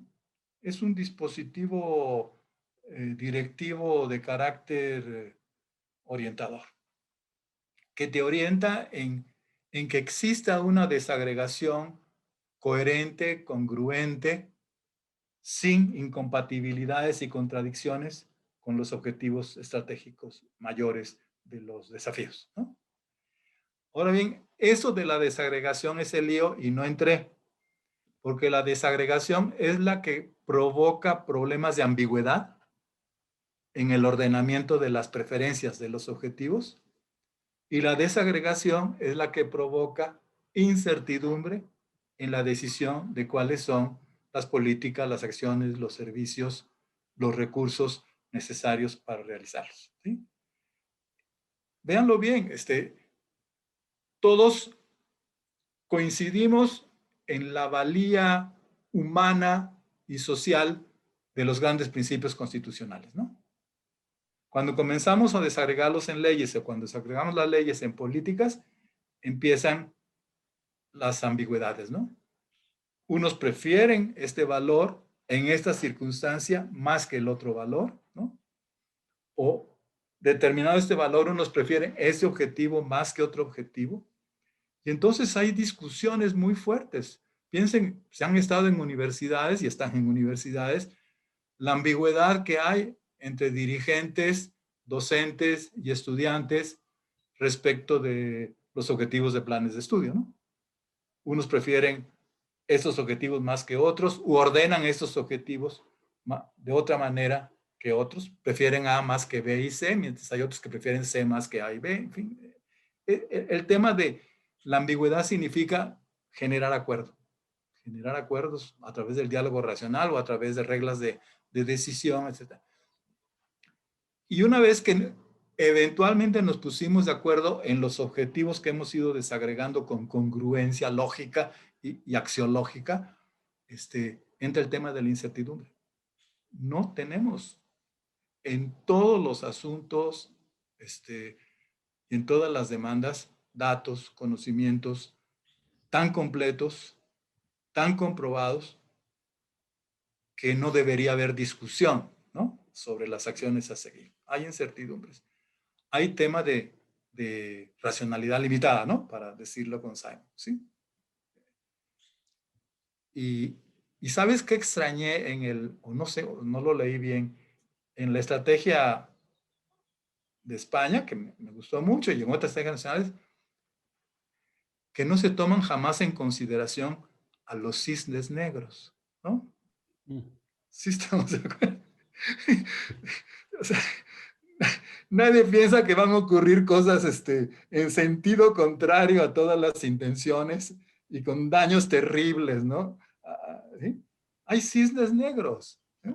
La Hechos pandemia. extraordinarios, naturales y sociales no previsibles, ¿no? Ayer casualmente antes de dormir estaba viendo el béisbol, pero me aburrió mucho y lo pasé y estaba hablando Edgar Morin, ¿no? Este famoso, más famoso que riguroso, ¿no? Sí, yo soy muy crítico de Morin. Hay muchas cosas que me gustan, su agenda, más que lo que después dice. Y él hablaba de lo increíble, de cómo sucede lo increíble, de cómo sucede lo jamás pensado, lo que se consideró imposible, improbable, ¿no? Y esos son los cisnes negros. Y hay que tomar en consideración los cisnes negros, ¿no? Un cambio climático que altere toda la agricultura latinoamericana o la agricultura europea. ¿Sí? Ok, no digo más. Germán, yo creo que ya dije lo que podía decir con una cierta corrección. Muchas Así gracias, que, Luis Aguilar. Solamente que Jordi levantó de último momento la mano. Creo que podemos darle entrada a Jordi y con eso terminaríamos, agradeciendo de antemano la gentileza del tiempo que nos has y es destinado. el que puede clausurar bien. Adelante, Jordi. No, esa es solo una información que no está en el libro, en el informe. Pero ese informe que se publicó el día 20 de mayo está sometido a debate de manera abierta o organizada como mínimo hasta diciembre. a los actores sociales españoles y los que quieren intervenir. Por ejemplo, creo que les pasaría lo que vamos a discutir aquí, lo que hemos discutido y lo que continuaremos discutiendo aquí. O sea, no es un documento, una guía de actuación. Una guía, es la palabra. No es eso, es una guía para el debate. No, eso es muy bueno. Es una guía, no un protocolo. Es una guía, no un protocolo. Sí, sí. No, es un... Por eso nos tienen la libertad a los expertos de decir lo que queríamos. No hubo ninguna interferencia política durante todo el periodo, a pesar de presiones que recibieron los organizadores. Pero eso no es un documento que esté terminado y aquí termina. Es un punto de partida que veremos qué pasará con él. Yo tengo otras dudas, pero aquí es un debate mexicano, más no es español. Solo informar de esto que no queda claro en el texto. En el texto no queda claro que es una guía, punto de partida para un debate, que como mínimo tendrá otra versión en diciembre, que incorporará las opiniones de los actores sociales y los que se hayan expresado libremente, por la vía que sea. Están haciendo un trabajo de acumulación de críticas que a los expertos nos envían un inventario de lo que va pasando. Diría que lo peor que está pasando, aquí no, en España, que muchas críticas son inútiles. Porque yo estoy convencido de eso. Entonces, es bueno, pero en eso se ganan el salario los que coordinan en escoger. Pero no es una cosa terminada. Y eso veo que no quedó claro en el texto. Pues Muchas gracias, Jordi, por la precisión. Sí. No sé si hay un comentario final de tu parte, Luis. Yo me tengo que retirar porque fíjate que a las 2:30 he roto mi confinamiento y acepté una invitación a comer de gentes que vienen de Monterrey. Muy bien, pues buen provecho y muchas gracias por tu participación. Agradezco muy rápidamente a todos los panelistas que participaron, a todos los integrantes del público que lo hicieron. Aprovecho también para agradecer a todo el equipo técnico que desde la transmisión nos ha estado apoyando y recordarles que a las 5 de la tarde continúa el webinar con la sesión número 2 sobre el tema de conquistar la vanguardia educativa. Nos acompañarán Adrián Acosta, Jordi Planas, Eduardo Bacov Escudero, Isabel Enciso y Roberto Rodríguez Gómez. Entonces, mientras tanto, pues buen provecho a Luis y buen provecho a todos. Gracias. Muchas gracias por la invitación que he valorado y que me ha motivado. Muchas gracias.